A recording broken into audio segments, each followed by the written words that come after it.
తులసీదాస్ గారు రామాయణం రాసుకుంటున్నారు. హనుమ వచ్చి ఏం రాశావన్నారు. అశోకవనంలో పువ్వులన్నీ తెల్లగా పుష్పించున్నాయన్నారు.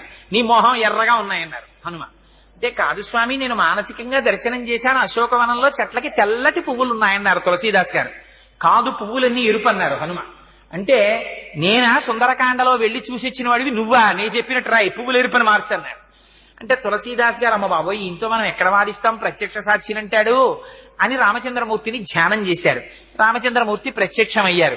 హనుమ ఏమిటి నీ ఎల్లరన్నారు. స్వామి, అశోకవనంలో పువ్వులు తెల్లగా ఉన్నాయని రామాయణం రాస్తున్నాడు తులసీదాసు, నేను చూసినప్పుడు ఎర్రగా ఉన్నాయి పువ్వులన్నీ అన్నారు. అంటే స్వామి అన్నారు, అల్లా అనకు, ఆ ఋతువులో అప్పుడు పూసిన పువ్వులు తెలిపే, నీకెందుకు ఎర్రగా కనపడ్డాయో తెలుసా, ఆ చెట్టు మీద కూర్చుని కిందకి చూసావు మీ అమ్మని, క్షితిక్షమా పుష్కర సన్నిభాక్షి యరక్షిత రఘవ లక్ష్మణాభ్యాం సరాక్షసీభి వికృతే క్షణాభి సంరక్షిత